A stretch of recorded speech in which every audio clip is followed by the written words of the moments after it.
What is up?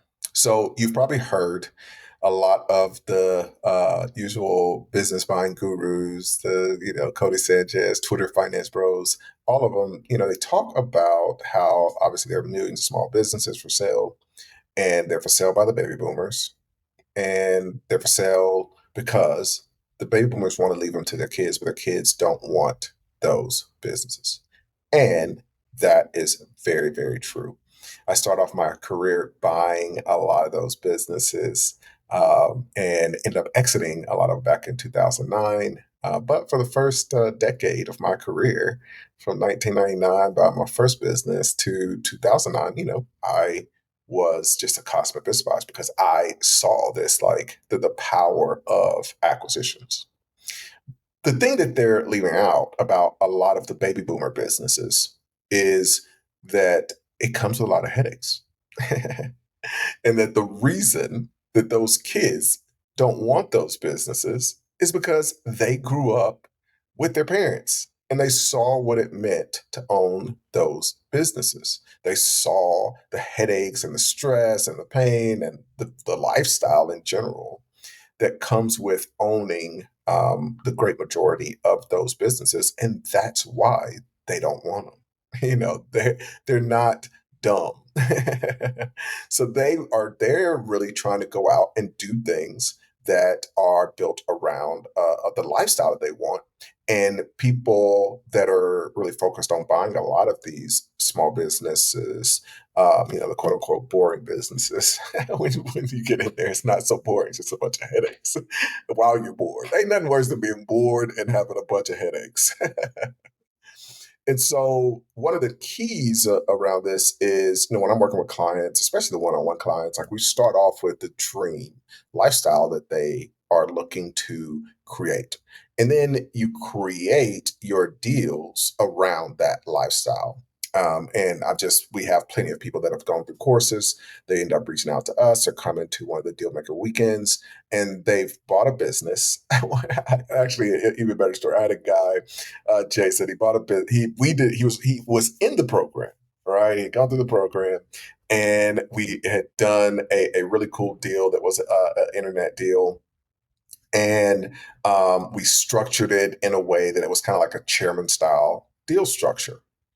But he felt like, hey, like there was so much noise around, like, no, like you want to go buy a boring business, blah, blah, blah. So he actually he came from Boeing. And was or not Boeing. It was a business. It was a smaller. It was a contractor, subcontractor to Boeing. I'm thinking about another client that actually worked at Boeing. And so, but just it's a very smart person is my point of sharing that. So what he ended up doing after we closed the first deal was, everybody talks about doing the traditional style acquisition.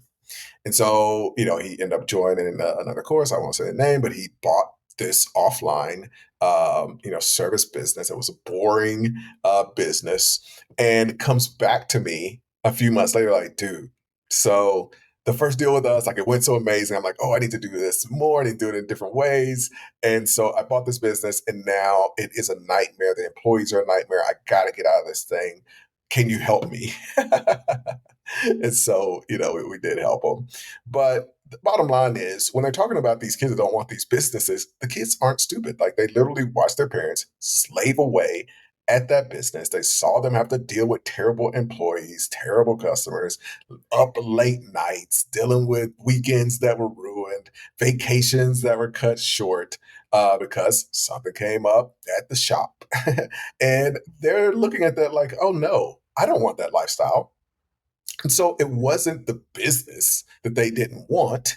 It was the headaches. It was the stress. It was the feeling of being trapped because doing the wrong business. And this is what I learned back in 2009 when I exited my business as well as a bunch of real estate, and was willing to take a loss on because, like, we'd had with a bunch of the rental real estate, we had the crash in 2007. I was willing to take a loss because I realized, oh, this isn't the life that I want to build.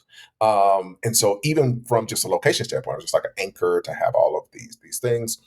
And so what I realized was, okay, I need to build my lifestyle first, and then I need to build the deals that I want around that lifestyle. So, when you're looking at these kids, it's like they have been around that and they know they don't want that lifestyle. And what a lot of the business acquisition, the pure business acquisition folks are teaching us, like basically you go buy that headache. And the real kicker to all of this is hiring a manager doesn't stop that. Writing the right SOPs doesn't fix it, because at the end of the day, the buck stops with you. And so, guess what? The headaches and stress are going to find their way back to you if you're not structuring these deals the right way.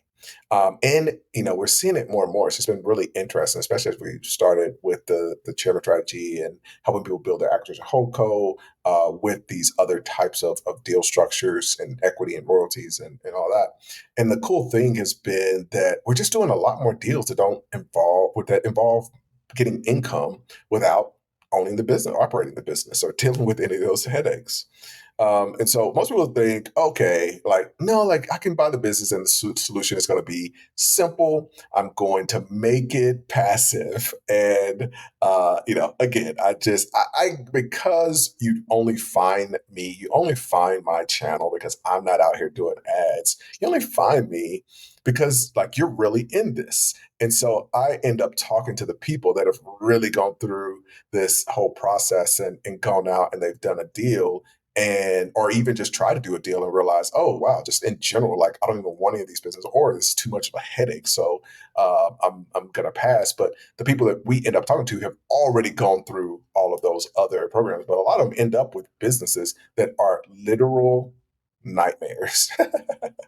They thought they were getting a dream, and it's a nightmare. And you can't just call up Cody and say, "Hey, like this sucks. You told me this was going to be a dream, and then you selected some testimonials that said this was going to be a dream." So I can tell you, like when you own a business, it's just never passive. Problems are going to roll up to the owner, and employees are going to quit, losses are going to happen, and it just depends on the lifestyle that you want, right? Like because there are people, and I think actually, somebody like Cody, like that, she likes that lifestyle of I'm going to just keep hustling. I'm going to make all the money. I'm going to like have a bunch of businesses, and that is my life. And I think that it's just cool to I'm only like we started this video talking about I only do videos when I want to do a video. Like my work and my income is built around my life. It's built around my lifestyle. So I designed that first, and then I built just build the income and the deals around that. And so it's really cool. One of the reasons I make this video is because we had our one of our chairman calls last night, live calls, and sharing a story of a guy who just had a really really cool transition where he designed his life. He wanted to get into music and that kind of thing. So he basically, what we did was like he designed his life first, and now like we're gonna do some really cool things, but the money is built around his life. And I think one of the things that allows to happen is you end up in a situation where sorry, um, you end up in a situation where you're just a lot more motivated. You're a lot more motivated to go out and take action because you can see that you're moving towards your dream. And one of the things, like it's a bad idea to always kind of think about your dreams or happiness being in the future. And so we're talking about some of these concepts because I think that understanding those concepts is at the foundation of what it means to be a chairman. Because even if you're taking some of the case studies and examples of chairman deals that I've mentioned on the channel before, in a lot of those cases, what literally $1 million deals have been created out of the assets and resources that they already had that they just didn't see. And so if you're always looking to the future, like, okay, I'm going to do this, I'm going to do that, you don't look at what you have right now and actually maximize it. I can tell you that for most of you watching this, like you literally have $1 million deal that's within your network that may be a triangulation style deal, it may be a joint venture deal, may be a strategic alliance deal. But with a lot of these things, it has nothing to do with buying a business. It's more just like actual pure deal making, which a lot of people say deal making, but they're just talking about acquisitions. And what we're trying to say is like, hey, there's all of these types of deals to be made. And a lot of them we categorize under the chairman strategy. But the real point here is that money is everywhere, and you don't need to sacrifice your dreams to go get the money, because the point is to build a lifestyle for more people, most people. There are, like I said, plenty of those people that for them at the end of the day, like they want to just go hard and have as much money as possible when they die. And so, for to want to spend your life, like, a lot of y'all already know my thoughts. It's like, we have this magical being and experience of being a human here on earth, and to trade that for some digital currencies that have been created a couple hundred years ago, when it took literally billions of years for you to be the human that you to create the human that you are. To trade your life for that is just absolute nuts. So the goal is like really designing your life and then going and doing the deals after. And so I want to protect you for that, because I see people that come to me all the time, and they have gone out, they've done a deal, and they thought, oh, it's going to be passive, and I'm gonna put some SOPs, I'm gonna get an employee, and then like the reality sets in, and the employee quits that they were really counting on, lawsuits. I've had folks that have done deals that didn't do the proper research, and probably one of the most important things is, no matter what, whoever it doesn't matter if it's me, if you're working with somebody, you have to work with somebody who's like hands on with you in the due diligence, because there's no amount of videos that you're going to watch that will give you what you need to look out for everything and all the dynamics that you need to kind of be aware of when you're looking at due diligence. But so those kind of things happen. Cash flow just may dip, but economy changes, COVID happens, whatever the case. Bottom line is, things can hit the fan, and it's going to come back to, guess who? You. So, like we were saying earlier, that's exactly why these kids don't want to inherit their business. They saw their parents suffer. They don't want that life. So that's why I really, from building your acquisition holdco and how we structure those and how we do equity type of deals to build something and then eventually exit. Like the real point of everything we do is exiting. I'm excited about our Dealmaker weekend in Orlando next week. I've been putting together some of the training, and the kind of theme is acronym of my name, which is like acquisition, collaboration, exit. The big focus is on exit. Everything that we're doing when we're building an acquisition holdco is just designing the right structure with a target market that is going to want to pay top dollar for that entity once it's built. It's definitely not about getting an operating business, and it's about structuring those deals so that the operations don't fall back to you. So I don't teach buying you to buy a business in a traditional way, and it's one of the things like evolving. A decade ago, I did.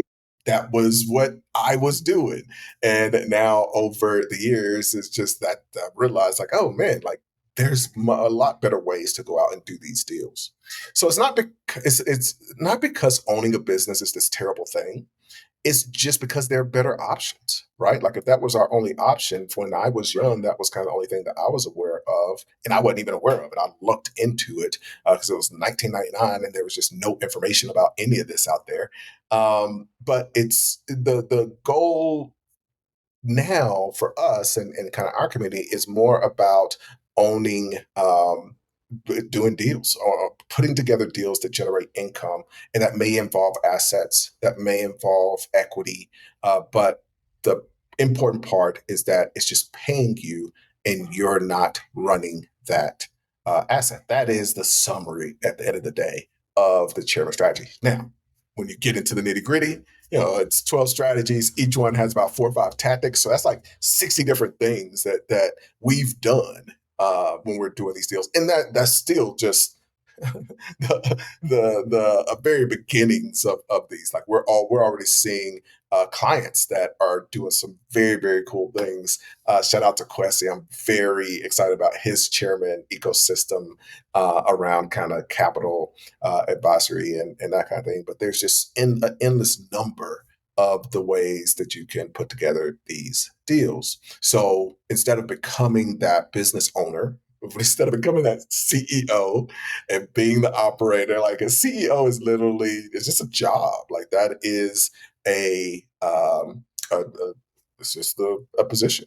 So instead of that type of position, we want to position you kind of at the top of the deal.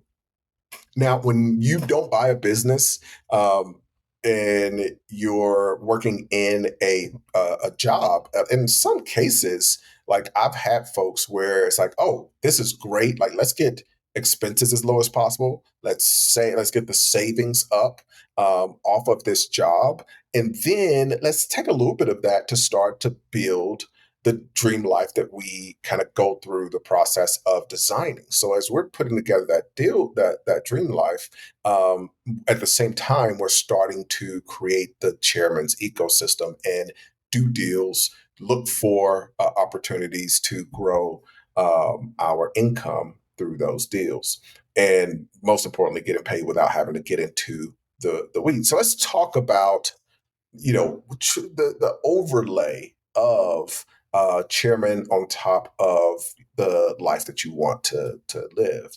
So instead of buying a business, you're basically you factor yourself into ownership, and you go in, you find somebody who has problems and they have resources, you find somebody else that has problem resources, you kind of build up your network of these folks, and then you align incentives, so that number one, someone else is responsible for the daily operations, and you're still working. It's just a different type of work where you're going in and maximizing the really at the end of the day the exit. So it's the income, but the real goal is the exit. Now, when it comes to collaboration, that's a big part of this. So the first part is kind of acquisitions. You're doing the deal flow. You're really, some of the terminology changes a bit, so we don't call it deal flow. We call it opportunity sourcing. But you're doing this work on that side. Then you get to collaboration, and this is where it gets fun because you realize that no matter what problem you have, there's somebody out there with the expertise that can help you solve it way quicker. And if you can incentivize them to help you solve it, then that gets that done. We've got our in the chairman club right now. One of the things that we do is I'm bringing deals every couple of months that are chairman deals that are kind of coming to me. It was really funny. We did ended up kind of having a last minute change on what we talked about because I was at a lunch this week and a guy comes to me with a chairman opportunity because he overheard me talking to one of my clients. And you just start to realize like these things are just these opportunities everywhere. Like literally, he overheard us at lunch, end up coming to our table, talk to him. He then is like, "Hey, can we sit down tomorrow?" Turns out I was, I'll tell you, like I was telling the chairman last night. I will, I was very annoyed. Like if somebody's, interrupting a meeting, it's like, I'll be the nicest guy ever typically, but this is a client. Like this is one-on-one client, so my one-on-one clients, it's a $25,000 investment. So him coming like just butting into our meetings, like, dude, this is a valuable time. But turns out, which I should have known based on the conversation I was having for him to be interested in it. He had to be doing something in business, but he owned a multi-million dollar business. He ended up asking me to meet the next day, and basically, I'm going to get equity in his business to help him with some stuff. The cool thing is that no matter what's going on, you can create these partnerships to solve the problems within your deals. And the really cool thing is that person's business is doing something that solves an amazing problem for one of my other clients, which was like just really, really cool. So, I called them out, like, they're like, man, that one concept is worth everything that we're doing together. And it wasn't anything that was groundbreaking. It was just a shift in what that he realized from years in the business and growing his business into some low seven figures. But that my client can kind of skip the headaches and get my other client now can get there a lot faster. But the key is that there's somebody out there that has the knowledge. If there's an asset, if it's money, we just did the interview, put it on Instagram with Ephraim. But we've got clients that just are buying businesses. They're buying the actual entities that have capital, and so he just did a deal where it's like six figures in capital just sitting in that business. And so there's just endless opportunities. We did a really cool chairman style deal with Angela, where it was the same thing. There's about $80,000 that was in the bank, and we went in and kind of took over the business without buying the business. But we got control of the 80,000, even though we had 10%.